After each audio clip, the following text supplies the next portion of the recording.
হনুমান চালিচাত প্ৰতিটো সমস্যাৰ সমাধান আছে। দৈনিক আবৃত্তিয়ে মানুহৰ ভাগ্য সলনি কৰে আৰু একোৰে অভাৱ নাৰাখে। এজন ব্যক্তিৰ জীৱনৰ বহু ধৰণৰ সমস্যাই অশান্তি দিয়ে। জ্যোতিষীৰ বিশ্বাস অনুসৰি বহু ধৰণৰ দোষ আছে, যাৰ বাবে এজন ব্যক্তিৰ জীৱন বেয়াকৈ প্ৰভাৱিত হয়। এই সকলোবোৰ সমস্যাৰ সমাধান শ্ৰী হনুমান চালিচাত। ধৰ্মীয় বিশ্বাস অনুসৰি দৈনিক হনুমান চালিচা আবৃত্তি কৰি এজন ব্যক্তিয়ে জীৱনত কোনো ধৰণৰ সমস্যাৰ সন্মুখীন হ'ব নালাগে।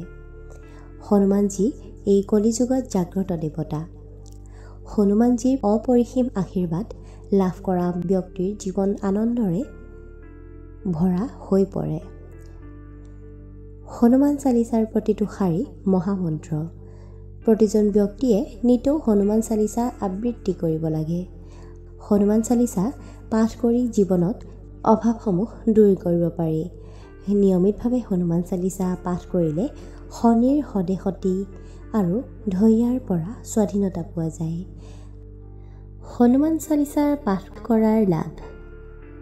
দৈনিক হনুমান চালিচা পাঠ কৰিলে আত্মবিশ্বাস বাঢ়ে। দৈনিক হনুমান চালিচা পাঠ কৰিলে ভয়ৰ পৰা মুক্তি পোৱা যায়। একো ভয় নাথাকে। আৰ্থিক সমস্যাৰ পৰা সকাহ পোৱা যায়। কামত কোনো ধৰণৰ বাধা নাথাকে। প্ৰতিটো কামতে সফলতা লাভ কৰিবলৈ আৰম্ভ কৰে। নেতিবাচকতা দূৰ হয় আৰু ইতিবাচকতা বিয়পি পৰে। হনুমান চালিচা নিয়মিতভাৱে পাঠ কৰা ব্যক্তিজনক হনুমানজীয়ে নিজেই ৰক্ষা কৰে। হনুমান চালিচা দৈনিক পাঠ কৰিলে অতি ভয়াৱহ ৰোগ নিৰাময় কৰিব পাৰে।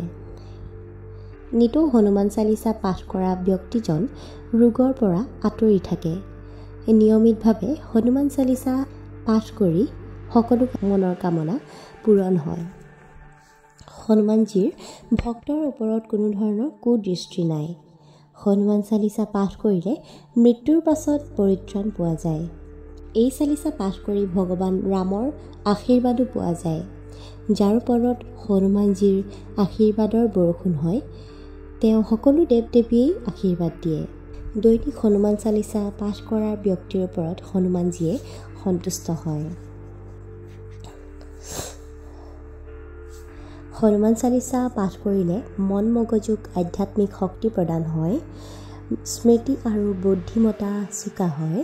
ৰোগৰ পৰা সকাহ পোৱা যায়। সকলো ধৰণৰ শাৰীৰিক অসুবিধা নাইকিয়া হয়। আধ্যাত্মিক শক্তি আৰু মনোবল বৃদ্ধি পায়। শৰীৰত লঘুতা অনুভৱ হয় আৰু ব্যক্তিজনে সুস্থ অনুভৱ কৰে।